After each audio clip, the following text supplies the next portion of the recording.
Playoff time for the Baker football team. We're here with head coach Miguel Regalado. Coach, talk about the end of the regular season last week first. Win over Missouri Baptist 16-8. Talk about the team's performance, coming away with the win, coming away with the share of the Heart South title. Gritty. I would call it gritty, KP. This team has been finding ways to win over the last few weeks. We go into a conference title game. We have an offensive game plan built around Truman Jules Guard. Truman goes out the second play of the game, and Sam Hegman comes in and leads us to a victory. It was just a gritty performance by our guys. I was really proud of them. It might not look, for lack of a better word, sexy in the stat book, but it's a win in the column, and I was really proud of our kids. Absolutely. Share of the Heart South title, Yep. Second year in a row. Yeah. Talk about how special that is and getting into the national tournament.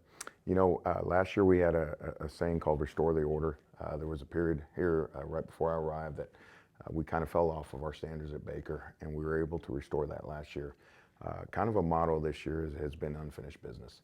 I was proud of that team for restoring order back to Baker University and being back as the Heart South champs. Extremely proud of them again. We have the Wild West over here in the South with Mid-America and Benedictine. There's 3 great football teams there.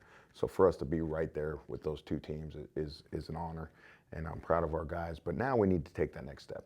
We need to show that we are a legitimate best 8 teams in the country. I've told our team from the get-go, if you can get to the final 8, you can win a national championship, and this is the first step towards that. We've got to take care of business at home, go on the road next week, and show that we're one of the best 8 teams in the country. Your team kind of showed that in the selection show last year with a big celebration. This year, kind of like we should be here. Yes. And so, talk about kind of how special it is to get into the national tournament and the draw with Pikeville. We tell our kids all the time that it's not easy. When I first arrived here, in fact, I remember having a conversation with Sam Hegman on the phone. He was one of the first players I talked to, and I told him, I said, understand the expectations at Baker. You're expected to win. You're expected to play for national titles and compete for national titles, but it's not easy, and it's not. We're one of 20 teams playing for a national title right now. We're still playing. After next week, we expect to be one of 16 teams playing, and it's really special. Anytime you're playing with as a conference championship team, you're in the national playoffs. You're trying to climb that ladder one step at a time. There's no better feeling when you're on one of those few teams still practicing. First time, if I'm not mistaken, first time Baker's ever seen Pikeville. Yeah. Talk about kind of what you expect to see from them. Obviously, it's been a short week, trying to get as much film in as you can, I'm sure. But talk about what you expect to see from them. Offensively, KP, they remind us a lot of us in 2016. They're spreading it out. They're going fast.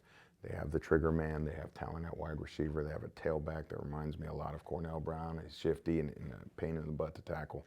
So we have our hands cut out for our work cut out for us on defense. The great thing is this defense was kind of built to stop that.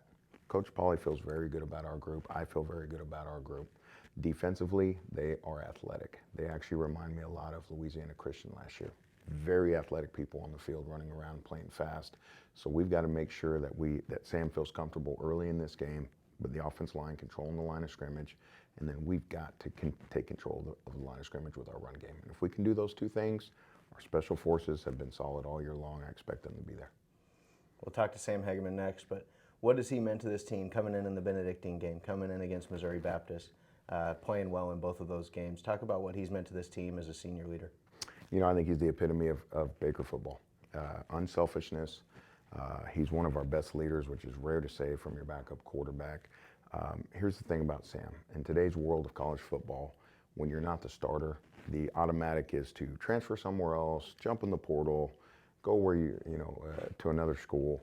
He's decided not to do that. He's decided to stay here and be a leader for his football team, work his butt off. People don't understand backup quarterbacks, KP, they get about 20% of the reps during the week. They don't get very many at all. They have to do it here and then come out in what could be a critical situation at any point in a football game and perform. He's done that in 2 of the biggest games of the year. You're talking Benedictine, you're talking a conference title game against a very good Missouri Baptist team, and he's competed his butt off.